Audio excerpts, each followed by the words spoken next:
এর আগে আপনাদেরকে কন্টেন্টে জানিয়েছি, আলোচনায় জানিয়েছি, হঠাৎ করেই তথ্য উপদেষ্টা মাহফুজ আলম তিনি জামাতে ইসলামী এবং ইসলামী ছাত্র শিবির নিয়ে কথা বলা শুরু করেছেন। তিনি এর আগের সপ্তাহে বলেছেন যে এই চলতি সপ্তাহে যে ইসলামী ছাত্র শিবিরে ঢাকা ইউনিভার্সিটির যে শাখাটি আছে, ঢাকা ইউনিভার্সিটির যারা আছে তারা মবের মাস্টার মাইন্ড, এই টাইপের একটা ঘটনা। সেই ঢাকা ইউনিভার্সিটি ইসলামী ছাত্র শিবির তারা রিয়াকশন দেখিয়েছে। তারা বলেছে না, এই ধরনের কথা বলাটা মাহফুজ আলমের ঠিক হয়নি, এই জায়গা থেকে বসে বলা ঠিক হয়নি। এরপর জামাতে ইসলামকে এক জায়গায় ক্লিয়ারিফাই করতে গিয়ে, মানে জামাতে ইসলাম 71 সালে যুদ্ধ অপরাধ করেছে, বা যুদ্ধ অপরাধ না বলা হলেও যে 71 সালে বাংলাদেশের স্বাধীনতা বিরোধী অবস্থান ছিল, এইসব বলতে গিয়ে মাহফুজ আলম বলেছিলেন যে জামাত তখন 71-এ যা করেছে এখনের জামাত সেই জামাত না, তারা 24-এর মধ্যে দিয়ে এটা অনেকটা পাপমোচন করেছে। তার কথার মানে সারমর্ম করলে যা দাঁড়ায়। এবং এখন যারা জামাতে আছে, শিবিরে আছে, তারা ওই 71-এর জেনারেশন না, নতুন জেনারেশন, তারা পাকিস্তানপন্থী না, এরকম একটা তিনি ওই আমাদের দেশে বলে যে ওই মাটি দিয়ে লেপ দেয়া, এরকম একটা লেপ দেওয়ার চেষ্টা করেছেন। মানে মাটি দিয়ে, যেটা মানে একটু ধরেন ময়লা টয়লা থাকলো ঘরে, ওটা মাটি দিয়ে মুছে ফেলা, মাটি দিয়ে ঢেকে দেওয়া কাদামাটির ঘরগুলোতে, এরকম একটা ঘটনা ঘটেছে। কিন্তু জামাতের এটা পছন্দ হয়নি, কারণ উনি জামাতের একটা জায়গায় হাত দিয়ে ফেলেছেন যে 71 সাল নিয়ে জামাত নিজে থেকে তো কিছু বলে না। জামাতের নিজে থেকে এই অবস্থান সম্পর্কে, 71 সম্পর্কে তাদের কোনো আনুষ্ঠানিক বক্তৃতা বিবৃতি নেই। খবরটা হচ্ছে উপদেষ্টা মাহফুজ আলমের বক্তব্যের নিন্দা জানিয়ে জামাতের বিবৃতি, ওখানেও জামাত হালকাভাবে বলেনি, বেশ কড়াভাবে বলেছে।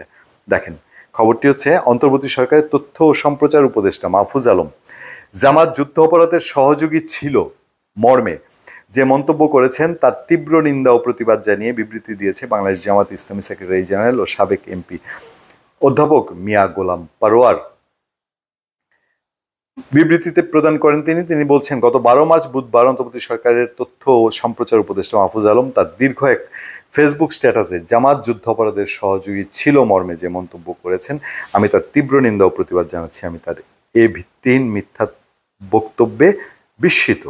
আচ্ছা, তারপর জামাত বলছে, মাহফুজ আলমের বক্তব্যের জবাবে আমি স্পষ্ট ভাষায় জানাতে চাই যে তিনি জামাত সম্পর্কে ভিত্তিহীন অসত্য বক্তব্য দিয়ে একটি প্রতিবেশী দেশের গুপ্তচর, কারাবন্দী শাহরিয়ার কবিরদের ভাষাতেই কথা বলেছেন।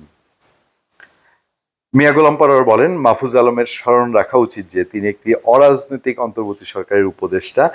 তিনি তো বলছেন অরাজনৈতিক না, মাহফুজ আলম বলছেন এটা অরাজনৈতিক, এটা পলিটিক্যাল লোক দিয়ে এখন চলছে, সেটা বলছেন। সে কারণে কোনো রাজনৈতিক দলকে টার্গেট করে সমালোচনা ও অসত্য বক্তব্য দেওয়ার কোনো নৈতিক ও বিধিগত অধিকার তিনি রাখেন না। এইটা আমার জামাত কেন আশা করছে আমি জানি না, জামাত তো ভেতরের খবর আমাদের মতন জনপ্রতিনিধি অনেক বেশি জানে।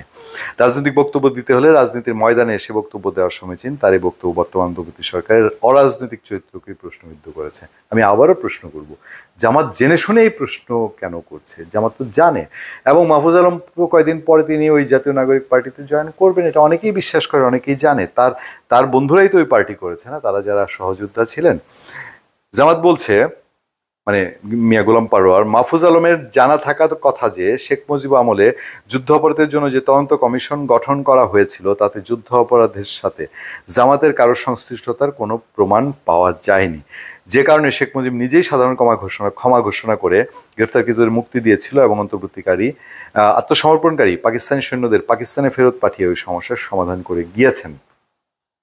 জামাতের সাবেক আমির অধ্যাপক গোলাম আজম সুপ্রিম কোর্টে মামলা করে নির্দোষ প্রমাণিত হয়ে তিনি তার নাগরিকত্ব ফিরে পেয়েছেন। শেখ হাসিনা ক্যাঙ্গারু কোর্ট বসিয়ে জামাতের নেতাদের বিরুদ্ধে মিথ্যা মামলা দিয়েছিল এবং তাদের দলীয় লোকদের দিয়ে মিথ্যা সাক্ষী সাজিয়ে জামাত নেতাদের যে বিচার করেছিল তা দেশ বিদেশে কোথাও গ্রহণযোগ্যতা পায়নি।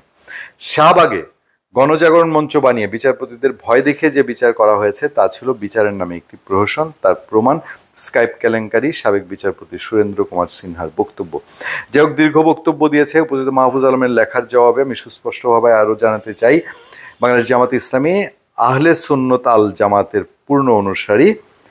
জামাত তার নিজস্ব ব্যাখ্যা দিয়েছে, আরও ইতিহাস তুলে ধরেছে অনেক দীর্ঘ বিবৃতিতে। এই বিবৃতিটা আমরা কমেন্ট বক্সে দিয়ে দিব। তবে আমার ধারণা মাহফুজ আলমের বক্তব্যে জামাত তেলে বেগুনে জ্বলে উঠেছে এবং তার আতে ঘা লেগেছে। ভালো থাকবেন, সুস্থ থাকবেন, সত্য, করুণা এবং সহনশীলতার সাথে আপনাদের সাথে আমি আতিক রহমান পূর্ণিয়া।